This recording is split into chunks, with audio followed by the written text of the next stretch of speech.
Sir मेरा सवाल ये है कि खासतौर पे अगर छत्तीसगढ़ और तेलंगाना के परिप्रेक्ष्य में है, छत्तीसगढ़ में 2 चरणों में आप मतदान करा रहे हैं, नक्सल प्रभावित इलाका है कई।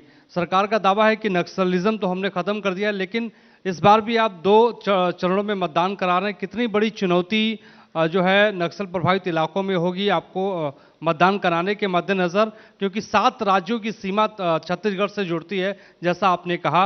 इसके अलावा तेलंगाना के भीतर पिछले चुनाव में तमाम कैश और लिकर की बरामदगी हुई थी। इस बार कितनी चुनौती तेलंगाना और छत्तीसगढ़ में आपको लेकर होने वाली है?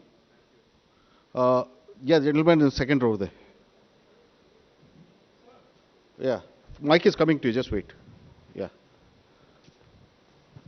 सर मैं श्रीकांत भाटिया हूं, संवाद सिंधी न्यूज़पेपर और हमारी नज़र न्यूज़ चैनल है। सर ये आचार संहिता के जो उल्लंघन होते हैं इलेक्शंस में, देखा गया है कि कोई एक्शन नहीं होता, सिर्फ आचार संहिता उल्लंघन के केस दर्ज हो जाते हैं। तो सर कोई आपके पास डेटा है कि लास्ट इलेक्शन में आचार संहिता उल्लंघन में क्या लीगल एक्शन लिया गया कैंडिडेट के खिलाफ? और पॉलिटिकल, एक छोटा सवाल सर, आपने कहा कि जो कैंडिडेट पैसा खर्च करता है उसका रिकॉर्ड यहाँ रखा जाएगा, क्या वो रिकॉर्ड आम पब्लिक देख सकती है कि किस कैंडिडेट ने इलेक्शन में और किस पार्टी ने कितना पैसा खर्च किया? Yeah, gentleman on the second row there, in the middle of that row, please. Sir मैं प्रदीप कुमार, टोटल न्यूज़ से। सर मेरा सवाल यह है कि आपने आपराधिक छवि वालों का जो जिक्र किया है और उसको लेकर जो एक्शन की बात की है और जो प्रचार भी करना होगा उनको 3 बार बताना, लेकिन क्या ऐसे आपराधिक छवि वाले, उनकी रोकथाम को लेकर इसके अलावा आपके पास क्या उपाय रहेगा, और अगर जानकारी नहीं मिलती तब एक्शन क्या होगा?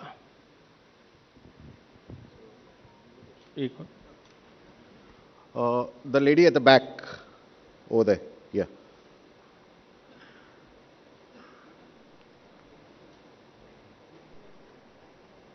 Yeah, give it to the lady. Yeah. I'm Meetu Jain from The Wire. मेरा सवाल इलेक्टरल रोल्स की प्योरिटी को लेके है।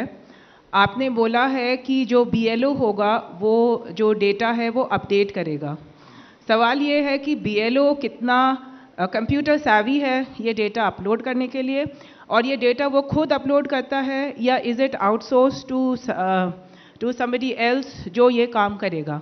और if it is outsourced, then what is the procedure that is followed for outsourcing this work to somebody who would be uploading this data? Thank you. Just we'll have another round later. Okay. Chhattisgarh में चुनाव के विषय में आपने प्रश्न पूछा। देखिए,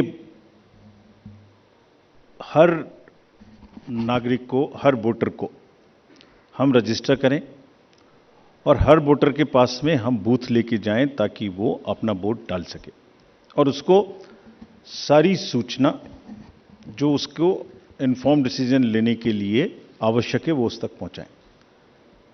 phase 1, phase 2 in all the elections that will be done, और उसके लिए व्यापक व्यवस्था की गई है। इसलिए हमें सबको अपील है कि वो सब वोट देने आएं, और जो जहाँ भी जितनी भी सुविधाएं और जितनी भी सुरक्षा देने का जरूरत है वो असेसमेंट करके उतनी वहाँ प्रोवाइड की जाएगी। कैश और freebies, cash, freebies, drugs, liquor, consumable goods, ये मेनेस है। हम लोग उसके प्रति पूरी तरीके से सजग हैं। Just give U A small figure, जो अभी पीछे 6 इलेक्शंस हुए हैं उसमें अगर मैं आपको अलग से भी दिलवा दूंगा, लेकिन लगातार उनमें वृद्धि का जो प्रतिशत है, in some states it is up to 6000%, but in average it is, मैं बताता ही हूं आपको exact. Karnataka was 83 crores in 2017. First I will speak the last election figure, then the recent. 83, which has increased to 384 crores.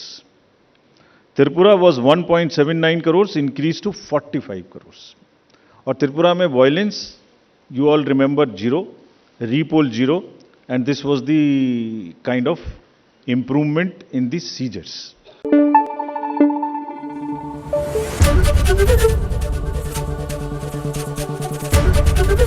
ABP news आपको रखे आगे।